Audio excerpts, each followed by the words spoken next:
कहते एक दिन मैं जंगल में शिकार करने गया तो कुछ जानवर कम नजर आए। सुबह से लेकर मैं घूमने लगा, असर का वक्त हो गया, कोई शिकार न मिला। अब मेरे दिल के अंदर ये डर था कि अगर मगरिब मुझे यहीं हो गई तो मुझे कोई दरिंदा कोई जानवर परेशान करेगा। इसी परेशानी के आलम में मैं दाएं बाएं देख रहा था कि हरनी का एक बच्चा मुझे नजर आया। मैंने झट से वो हरनी का बच्चा ही उठा ली कि आज यही शिकार करूंगा। कहते मैंने उसे घोड़े के आगे रखा, अपने आगे गर्दन की जानिब, और मैंने घोड़े की लगामें इस तेजी से घुमाई कि सर पट घोड़ा दौड़ाया ताकि मगरिब से कबल मैं शहर में पहुंच जाऊं, ये जंगल का इलाका गुजर जाए। कहते हैं मैं बड़ी गर्मी थी, बड़ी प्यास लगी, पर पानी ना पिया ना घोड़े को पिलाया। सर पट दौड़ाया इस डर से कि कहीं ऐसा ना हो कि मैं जंगल में मुझे शाम हो जाए। कहते हैं जब मैं शहर से बाहर पहुंच गया तो मगरिब का वक्त भी शुरू हो गया। कहते हैं अभी मैं पहुंचा ही था, मैंने वहाँ घोड़े को रोका, खुद भी पानी पिया, जानवर को भी पिलाया। कहते हैं जरा मैंने आंख उठा के देखा तो जिस हरनी का मैं बच्चा लाया था वो भी दौड़ती हुई मेरे पीछे आ गई। कहते हैं वो पीछे मेरे खड़ी है, पता नहीं कहाँ से बेचारी दौड़ी। मेरा तो घोड़ा था और मैंने तो सांस भी नहीं लिया। 1.5 घंटा 2 घंटे मैं भगाता लाया इस जल्दी में के बाहर आना है। कहते पलट के देखा तो उसकी सांस फूली हुई हरनी और ललचाई नजरों से मुझे देख रही है। दिल के एक कोने से आवाज आई कि आज तो 2 शिकार हो गए। बच्चा तो पकड़ा ही, इसकी माँ को भी काबू करता हूँ ताकि डबल शिकार हाथ आएगा। कहते हैं फिर अंदर से मेरा दर्द बोला, अंदर से मेरा रहम बोला।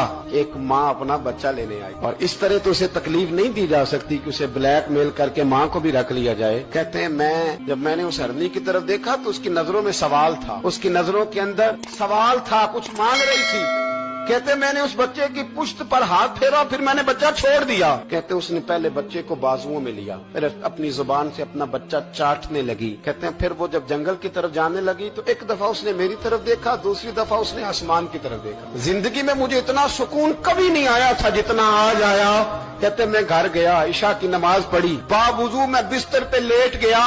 लोगों मेरे नसीब देखो, मुझे मदीने वाले महबूब का दीदार नसीब हुआ। रसूल करीम अलैहिस्सलाम मेरी ख्वाब में आए, मैं रोने लगा। घर महक उठा, फूल खिलने लगे, खुशबुएं बिखरने लगी। कहते हैं महबूब करीम तशरीफ लाए और क्या खूबसूरत जुमला है। महबूब फरमाने लगे ओ सुबकुतगीन, अगर तुझे बादशाह बना दिया जाए तो इंसानों के साथ भी इसी तरह रहम करेगा ना जिस तरह आज हरनी के साथ किया है। अगर तुझे बादशाह बनाया जाए तो रवैया यही रखेगा या बदल जाएगा। कहता मैं रो पड़ा। मैंने कहा यार सुल्ला, मैं तो गुलाम बनने के भी काबिल नहीं तो बादशाह कैसे बनूंगा। फरमाया तेरी आज की अदा बड़ी पसंद आई है, अर्श के मालिक ने तुझे बादशाह बनाने का फैसला कर लिया।